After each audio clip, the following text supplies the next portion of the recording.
15分钟快速做千层鸡蛋饼，又香又软，全是小薄层，墩儿墩儿的。看这饼软乎软。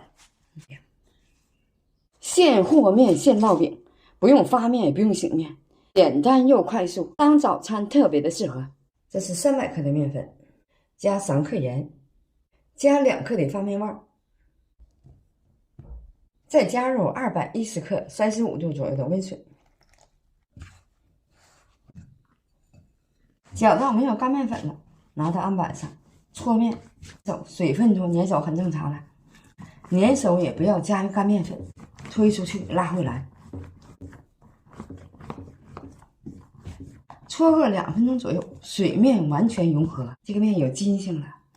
细腻了，把手上的面刮下来，把面收一下，搓好了以后少来一点点干面粉，把它摔一下，让它更好的形成延展性，这样就不粘手了。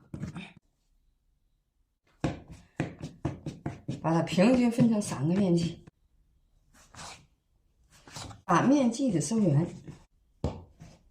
调个油酥，1勺面粉2勺油，再加少许的椒盐粉，把面剂子擀成一个圆饼，不用擀太薄，抹上油酥，油酥把它抹到抹匀，薄薄的一层就可以。抹匀以后，薄薄的撒点干面粉，固定一下油酥，切上一刀，把它卷起来，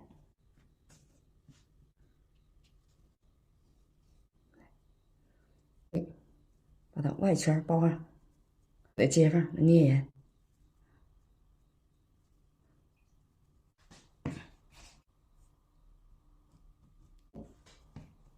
准备一个鸡蛋，加点葱花，来点盐，把鸡蛋搅散了。先把锅热上，200度，不用醒，3个全搅完了，从第1个开始擀。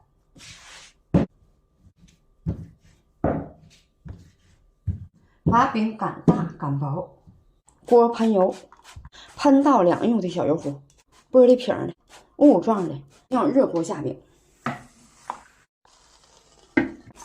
第一面别烙时间长了，定型就翻面，再翻过来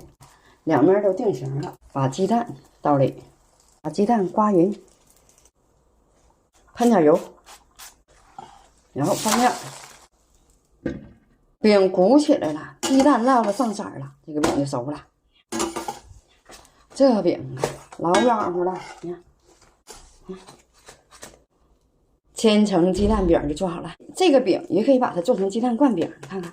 全鼓起来，挑起来，把鸡蛋灌里头，就是鸡蛋灌饼了。切开来看一下，看一下，里边全是小薄层，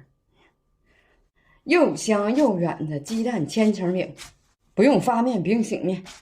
当早餐简单又快速，从和面到上桌15分钟，保证做好。喜欢的赶紧收藏起来吧。